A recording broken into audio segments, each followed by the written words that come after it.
अस्सलाम वालेकुम नाज़रीन, आप देख रहे हैं आपकी आवाज़।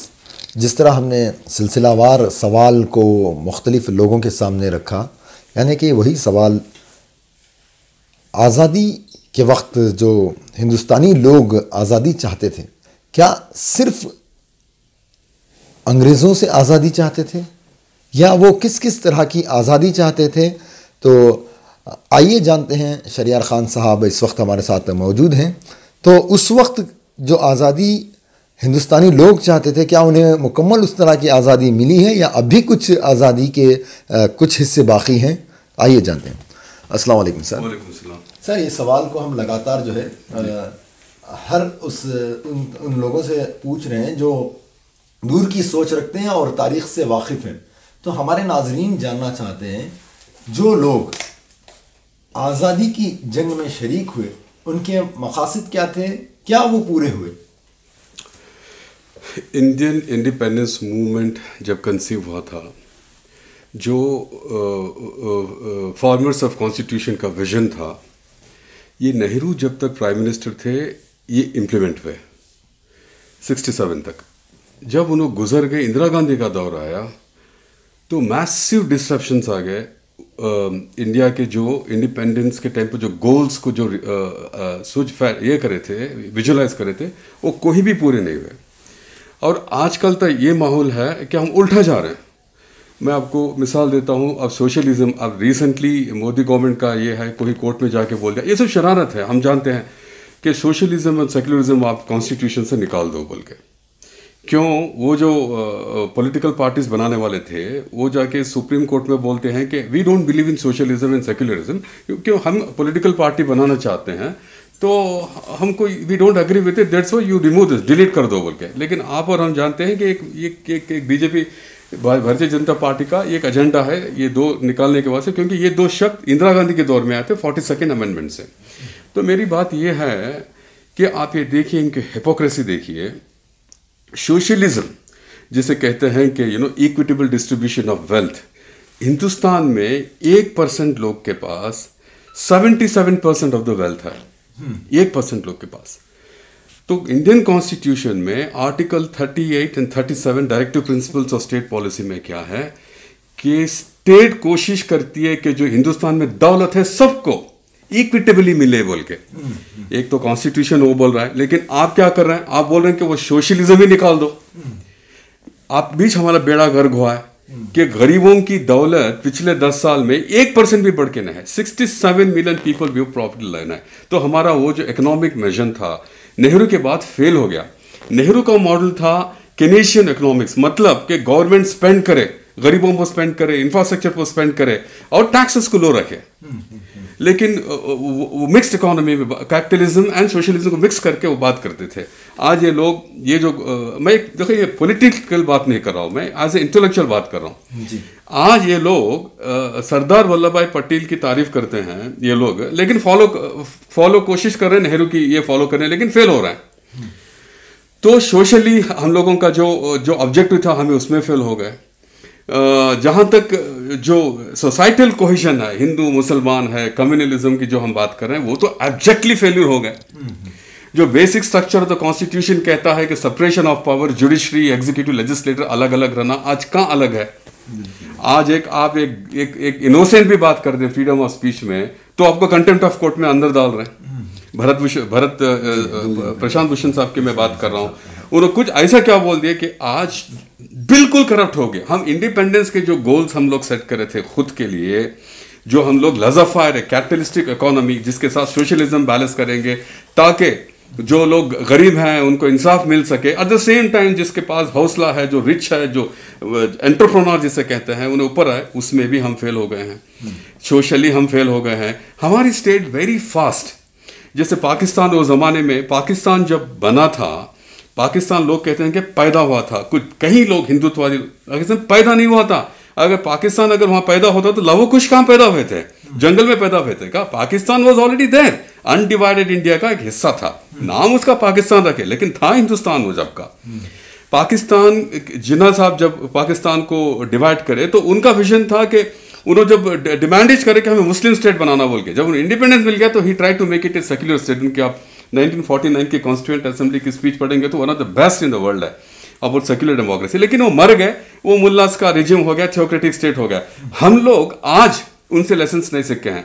We are moving towards the Hindu republic theocracy which is unfortunate. None of the goals independence जब विलेज इंपीरियल योग से हम एक कम्युनियल योग में आ गए। जो माइनॉरिटीज हैं, जो मुस्लिम्स हैं, जो इक्वल स्टेक होल्डर्स हैं, जब इंडिया और पाकिस्तान बना था तो हम लोग जो माइनॉरिटीज मुस्लिम्स हैं, हम लोग ये बोले थे कि हमको पाकिस्तान नहीं, we are Indians, we will stay in India बोले थे। आज हम लोगों को पिनलाइज कर रहे हैं। We are very quickly, very rapidly हम लोग एक सर्विट्यूड में आ रहे हैं। तो मैं समझता हूं कि एक भी आइडल रियलाइज नहीं करें। क्या मेरा एक सवाल है, यहाँ माइनॉरिटी और मेजॉरिटी का लफ्ज़ ही क्यों आना चाहिए? क्योंकि जब ये सेकुलर देश है, तमाम लोग बराबर हैं, तो किसी को आपकी तादाद कम है ये चीज़ का एहसास दिलाना क्या ज़रूरी है? सब अच्छा सवाल किया, मगर आप देखिए इंडिपेंडेंस मूवमेंट है ना, हमारे डीएनए में है। मतलब जो हम लोग लड़े ना, पार्टीशन किस बेसिस पे हुआ था? मेजॉरिटी माइनॉरिटी के ही बेसिस में हुआ था ना। जब 1941 का सेंसस हुआ था, कितने मुस्लिम थे? 20% ऑफ इंडिया वाज मुस्लिम्स वो जमाने में। तब इंडिपेंडेंस मूवमेंट हुआ था, मुस्लिम लीग बन गया। मुस्लिम लीग तो पहले नहीं बना था, सॉरी मुस्लिम लीग बना था। मुस्लिम लीग क्या था? मुस्लिम लीग जागीरदारों का, राय साहब का, ठेकेदारों का एक पॉलिटिकल पार्टी थी। वो लोग इसलिए बनाए मुस्लिम लीग ताकि वो एग्रीकल्चर लैंडलॉर्ड्स थे, इंडस्ट्रियलिस्ट थे, उनको प्रोटेक्ट करने के लिए ब्रिटिश के साथ मिलके। ओके, कॉमन मैन की पार्टी नहीं थी मुस्लिम लीग। सेम थिंग उसके रेस्पॉन्स में हिंदू महासभा बना। हिंदू महासभा में कौन थे? पाटिल, ठाकुरा बने। उन्होंने भी कई को बने कि मुस्लिम लीग के रिच आदमियां एक पॉलिटिकल पार्टी बना के ब्रिटिशरों को लिख करके उनका पूरे राइट्स बचा सकते हैं, तो हमें हिंदू नहीं करना बोल के 21 पार्टी, जो वो टाइम की कांग्रेस की बात कर रहा हूँ, जो कॉमन मैन को रिप्रेजेंट की, वो पार्टी थी हमारी इंडियन नेशनल कांग्रेस, नेहरू गांधी साहब की वो पार्टी थी। अब फ्रीडम मूवमेंट में जब मुस्लिम लीग और महासभा बना तो कम्युनलिज्म आ गया था। जब पार्टीशन हुआ तो हमारे डीएनए में आ गया था वो। हमारे कॉन्स्टिट्यूशन के जो मेकर्स एंड फार्मर्स हैं, उन्होंने उसको निकालने की कोशिश की है।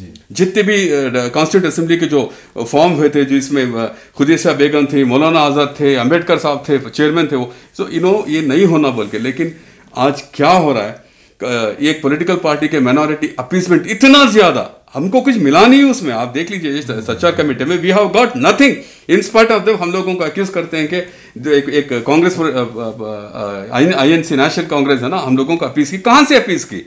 हम लोग जब भी विक्टिम थे, अभी भी विक्टिम बन रहे हैं। उन्होंने अपीस करे बोल के हम ना एक्सप्लॉइट किए, इन लोग तुम्हें अपीस हो गए हैं बोल के हम लोगों को हमारे लेजिटिमेट राइट्स छीनने की कोशिश करें। हम लोग एक ट्रैप में आ गए। इसलिए आए कि हमारे पास पॉलिटिकल लीडर्स, विजनरी लीडर्स नहीं हैं जो दूर की सोच रखते हैं। मैं बात कर रहा हूं आपको मौलाना आजाद, सर सईद अहमद खान, ऐसे विजन के सभा हमारी कम्युनिटी को किस तरफ लेके जाए। देखिए सल्लल्लाहु ताला अलैहि वसल्लम एक विजनरी लीडर थे, ठीक है ना। हम लोगों को स्ट्राइव क्या करना है, उस तरह का विजन अपना के हमारे माइनॉरिटीज को एक, मैं माइनॉरिटीज की बात ऐसे नहीं कर रहा हूं कि हमारे मेजोरिटी हिंदू भाई को छोड़ के, नहीं। I have got lot of respect for Hinduism. Hinduism एक ऐसी चीज है जो हर रिलीजन को अकोमोडेट करता है। आप अगर कह दें कि मैं ब्राह्मण हूं तो भी आप हिंदू हैं, आप कह दो कि सरमन यानी जो वेदास में मानता नहीं तो भी उन्हें भी हिंदू है, ठीक है ना। निर्गुण जो फॉर्मलेस गॉड जो हमें मानते हैं तो भी आप हिंदू हैं। सगुण जो खुदा कोई मूर्ति है उसे भी हिंदू है। तो हिंदुओं से हमें कोई प्रॉब्लम नहीं है। We have fallen into a trap because we never had good leaders and we allowed ourselves to be exploited. क्या मैं समझता हूँ इस तरह का भी शायद माहौल है, क्योंकि किसी भी पार्टी को अगर आप देखेंगे, पार्टी हाई कमांड जो है एक तरीके से जो है लोकल लीडर्स को मोनिटाइज करते हैं कि तमाम जो उनकी अकल का जिसको एक तरीके से डोर कहा जाए, उनकी सारी नकेल जो है हाई कमांड के पास रहती है। क्या ये भी इसकी एक वजह हो सकती है? नेहरू के ज़माने में जो कैबिनेट होती थी, एक शूरा टाइप होता था, सब लोग कंसल्ट करते थे, equal, first among the equal थे प्राइम मिनिस्टर।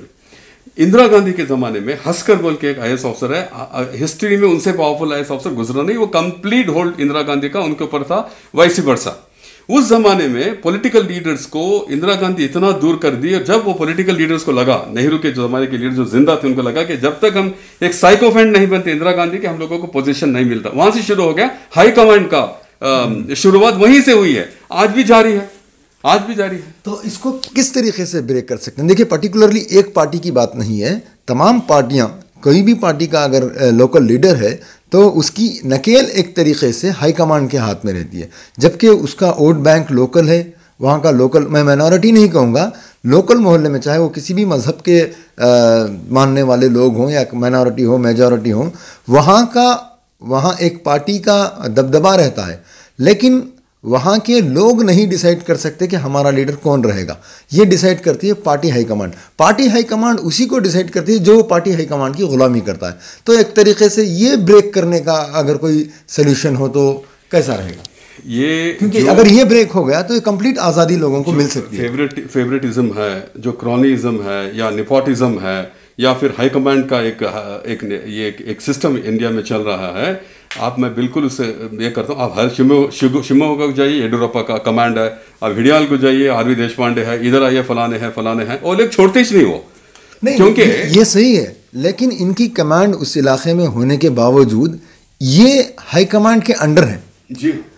अगर ये हाई कमांड की किसी बात को निकालते हैं तो किसी तरीके से पार्टी इन्हें या तो बदनाम कर देती है या फिर उस सीट से महरूम कर देती है। इसका एक ही तरीका है ये हाई कमांड का जो सिस्टम को डिसमेंटल करने के लिए। एक तो कम्युनिज्म को कम करना है, दूसरा है कि इलेक्ट्रल रिफॉर्म्स लाना है, जहाँ पे एक आदमी अगर 10 या 15 साल, जैसे अमेरिका में है, प्रेसिडेंट 2 टर्म नहीं कर सकते। ये होता क्या है, हाई कमांड तभी बनते हैं जब एक इंसान अपने आप को इतना पावरफुल बना लेता है माली हालत में और हर चीज़ से कि वो दूसरों को कमांड करना शुरू करता है। ये सिस्टम जाने के लिए there has to be a system where one leader can not continuously become an MLA for a very very long period. ये उन्हें बनता है, उन्हें मरने के बाद उसका बेटा रेडी हो जाता है। हाई कमांड नहीं तो क्या होता है, एक पॉलिटिकल एमएलए, उसका कॉन्स्टिट्यूंसी का हाई कमांड है, वो एमएलए के ऊपर एक सीएम हाई कमांड बन जाता है। क्यों हाई कमांड बनते हैं बोल के, एमएलएस क्यों बनते हैं? क्योंकि एमएलएस को मालूम है कि उस आदमी जो अपने आप को हाई कमांड के पोजीशन नहीं हिला सकते no, for the reasons of blood, for the reasons of dynasty, for the reasons of communalism. जैसे मोदी साहब है, मोदी साहब वर्चुअल डिक्टेटर हैं, वर्टिबल डिक्टेटर हैं। अब क्यों उनको अब हाई कमांड हम लोग बुलाते हैं? वो ट्राइमोवरेट है, वो भी अमित शाह, क्योंकि पूरी बीजेपी को मालूम है कि उनको हमें नहीं हिला सकते, पूरे कैपिटलिस्ट उनके हाथ में है जी। और उन्होंने कम्युनलिज्म, अयोध्या या ये जो भी है, लव जिहाद जो भी है, लेके अपने आप को इतना स्ट्रांग कर, इसको डिसमेंटल करना बोले तो इलेक्ट्रल रिफॉर्म्स लाना पड़ेगा। वो पब्लिक से डिमांड है ना कि कोई प्राइम मिनिस्टर हो या होम मिनिस्टर जो भी हो, स्पेशली प्राइम मिनिस्टर्स, ये जो इनको है ना 2 टर्म से ज्यादा, जैसे अमेरिका में है 2 टर्म्स और 15 years which ever comes first, जैसे जजेस के जो भी ये रिफॉर्म्स लाएंगे तो ही चेंज हो सकता है। This reforms have to come from the parliament, judiciary से नहीं। लेकिन पार्लियामेंट में ये आवाज़ तभी उठेगी जब हाईकमांड ब्रेक होगा, इससे पहले ये आवाज़ उठ ही नहीं सकती। अगर उठेगी भी तो उसको हाईकमांड वापस से दबा दिया जाएगा। देखिए एक विशेष साइकिल क्रिएट करके रखते हैं ना अब लोग। देखिए कांग्रेस का एक हाई कमांड का स्ट्रक्चर था, आज भी राहुल गांधी को कांग्रेस छोड़ के बात नहीं कर सकती। एंड अब स्लोली बीजेपी में यही हो गया है कि compare to Congress BJP is a little better, क्योंकि अगर मोदी के बाद उन ऐसे लीडर्स जो उसी टाइप के जो सोचते हैं एक्सट्रीमिज्म, वो अभी तैयार भी कर रहे हैं।